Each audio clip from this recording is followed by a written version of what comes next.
What's going on, people? Welcome back to DR Sports. This is DR Sports Boxing. DR Sports Boxing is the weekly show where we cover all things in boxing news. With me today is James Toon, and I am, of course, Nick J. Francis, the voice of reason. I'm not sure you can dub yourself that, mate. No, I haven't dubbed myself that. I've been dubbed that by Laurie and by many viewers. Many people on my Instagram, many people on TikTok, many imaginary viewers, many second accounts. There you go. I'm happy to accept the moniker. Laurie is away because it's his birthday. Shane is away as well. So it's just me and you today. We've got to hold down the fort, and I want to start off the show with the big news, the big announcement. Francis Ngannou. From the big guys. From the big guys as well, for sure. And it's the crossover, isn't it? You know, I'm not the biggest MMA fan, but you are. Yeah. And it's big for boxing fans and MMA fans. Francis Ngannou against Tyson Fury. That's going to be the next fight. Lots of us on previous shows felt that Tyson Fury was stalling for time, was not serious about fighting Usyk. Alexander Usyk's promoter came out and said, look, he clearly doesn't want the fight, all these stipulations. You know, I want to know your thoughts, and I know that you're going to say the biggest fights, the most money, they deserve it, and stuff like that. And I hear that, and I'll let you make that point yourself. But has he stiffed Usyk a little bit? No, it's not that he's stiffed Usyk. He stiffed boxing fans that wanted that specifically to happen. But it's not entirely on him. I would rather have seen Anthony Joshua versus Tyson Fury. Okay, but you would have rather seen Tyson Fury against a top heavyweight boxer. That's the key, whichever name. No, I like Ngannou too much. You see, I like Ngannou too much. I really want to be invested in this spectacle. I was interested into how they were going to do it with different gloves and different rule sets. We are being told it's going to be completely a strict boxing match. So unfortunately, I think that limits 99% of Ngannou's chances, unfortunately. And Usyk was a much more exciting challenge. It was one of the few boxers around there that actually had serious attributes that were going to trouble Tyson Fury. We know he's struggled with shorter people in the past. You go back to the Cunningham fight where he got dropped in that one, and he spoke about how hard it was to deal with the shorter guy. Usyk has much better cardio, much better output than Tyson Fury. So there are so many attributes that he has that would have posed Tyson Fury a bigger threat than anybody's posed him. So of course you missed that. Of course we're going to miss that. But you are on record on this show of calling for Tyson Fury when we've discussed this before with everybody here, of saying that there are certain fights you want to see, and Tyson Fury AJ, in your opinion, is the biggest fight in heavyweight boxing and world boxing. Boxing history. That's the fight you want to see, the biggest fight in boxing history, in your opinion. And you're happy to not see that happen. That is not the opinion of a true. No, we're not talking about that. We're not talking about that. We're talking about you not being a true boxing fan. No true boxing fan. I know you're an MMA fan too. Is going to be happy to see this over. Is this okay? I'm a fan of fighting. Okay, let's start again.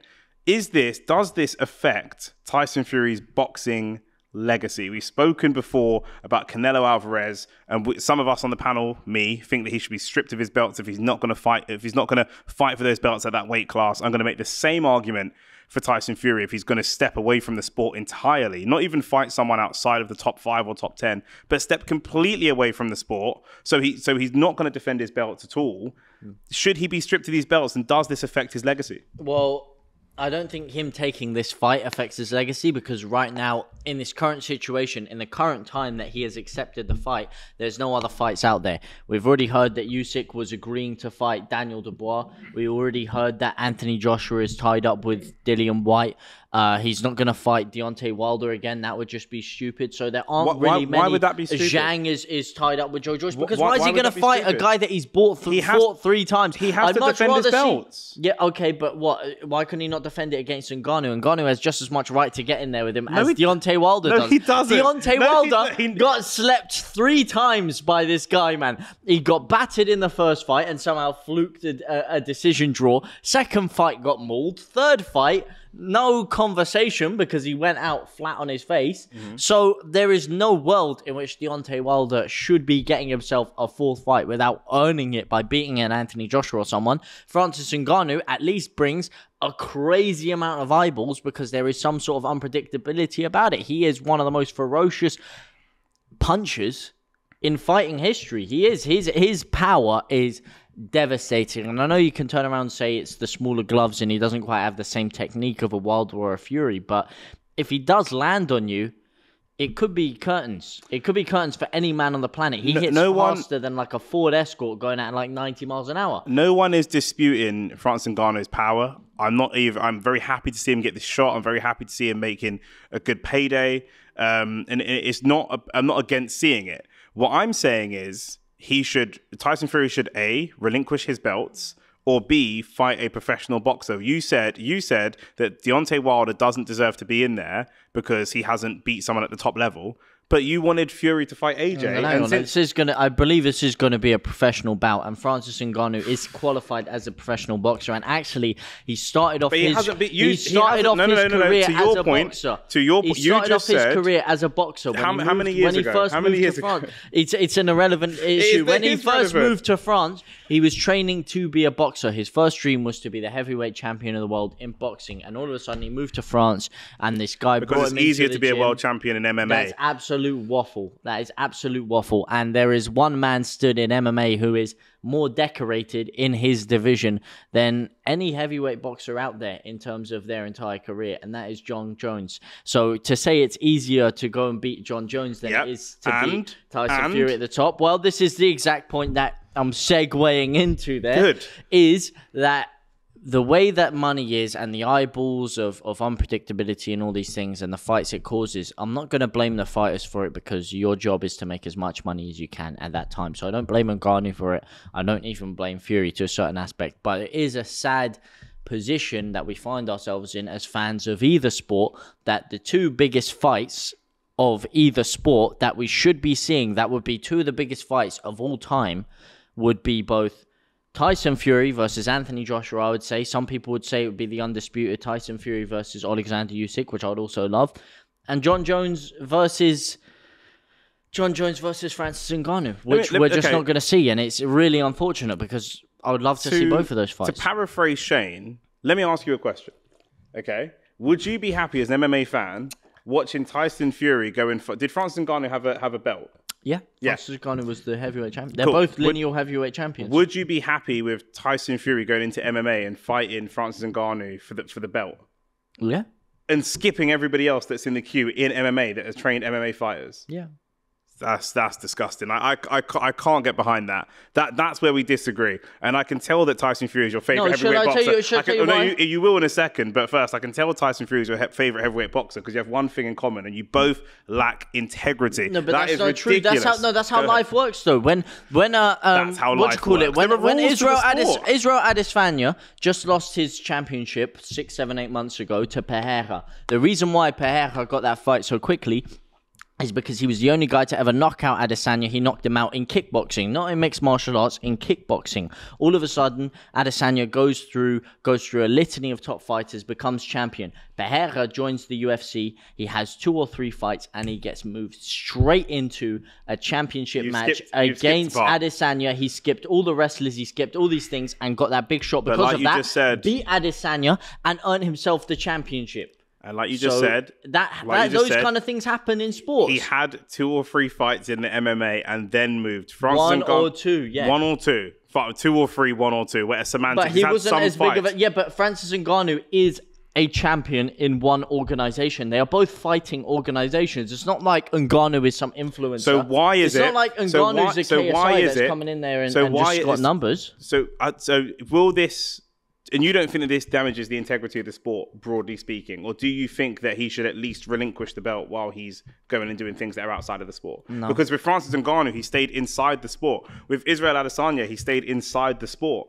This is a crossover fight. It's not even... It's going to be technically professional boxing, but it's barely professional boxing. This is more of an exhibition. It's not barely professional boxing because you're talking about a professional boxer. You think Francis Ngannou stands a chance? I don't think he stands much of a chance, but it doesn't stop it from being... But I don't think any people stand much of a chance against Tyson Fury. If Francis Ngannou was a professional boxer... I don't think Joe Joyce stands much of a chance against him. If Francis Ngannou was an out-and-out professional boxer, where would you rank him in world rankings? Depends. He'd have to dedicate a lot of his time to just that craft. If you're talking about him, based on him right now, It's hard to say because his power is unpredictable. And we haven't seen him fight. That he would be able to beat. And we haven't seen him fight. I just think Tyson Fury is too slick and too technical with the big gloves. That's not what I'm asking you. What I'm asking you specifically is because what I'm saying to you is I like Francis Ngannou a lot. I think he's very talented. I think with lots of training he could be something. But as it stands today, I don't know if he cracks the top 15 heavyweights in the world. In out and out boxing right now. I don't know if he does. I don't know if he does. He's a striking-based guy. So you think Tyson Fury should be stripped by the WBC? Yes, if he's not going to fight people that are... He should have mandatory challengers. And if he's not going to fight the... It's the same point as Canelo. If he's not going to fight the mandatory challengers, then he should relinquish the belts. Mm-hmm. Is it Hogovic who's... Oh, no, he's I've heard a couple of different things. Should have been Zhang. They've got a rematch.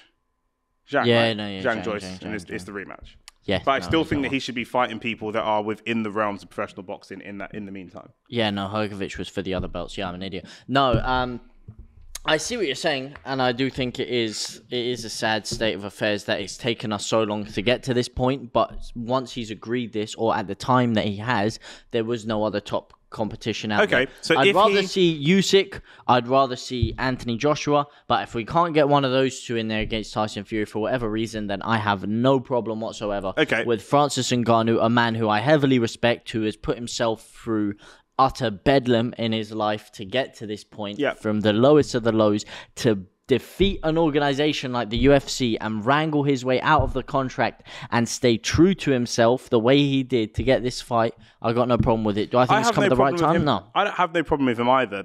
Where me and you disagree, and I actually hope Francis Ngannou wins, to be honest, but where you and I disagree and where we part company is just that you are of the belief that if Tyson Fury can win this fight against Francis Ngannou, and then one of the other guys, Fury or AJ or Usyk, is available, that fight will get made. I have very minimal confidence that he will make either of these fights because his track record for making fights when the person isn't back, well, specifically Usyk, I don't think he fights him. He likes to fight people when they're at their weakest, when they are. Yes, you can make an argument that Deontay Wilder fought him when Fury was at his weakest as well.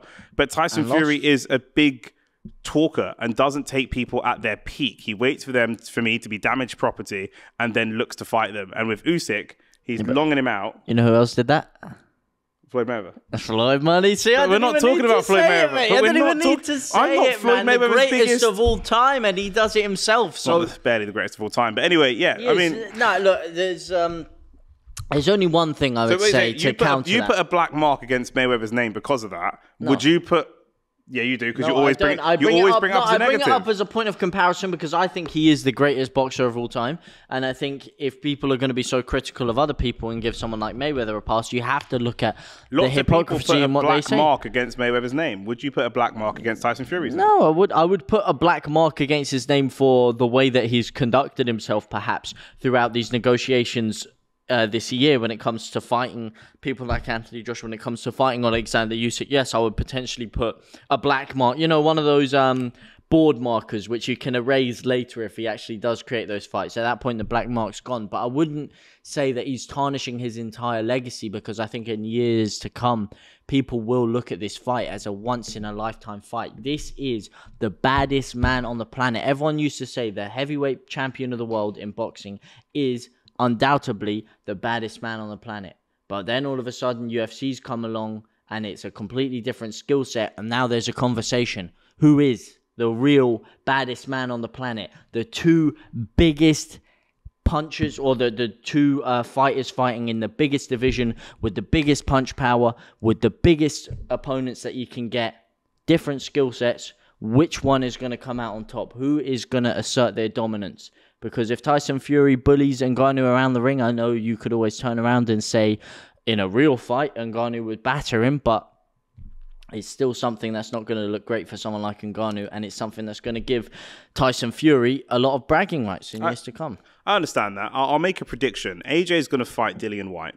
Yeah. And if AJ looks shaky, or if he wins but comes through some adversity and looks a bit shaky and looks a bit rattled, and AJ's been a little bit on the slide and is trying to fight his way back, if he looks really shaky in that fight, which I think he might do, Tyson Fury immediately takes that fight. He's going to jump on him when he... What? He's already agreed to fight Wilder. Who has? AJ.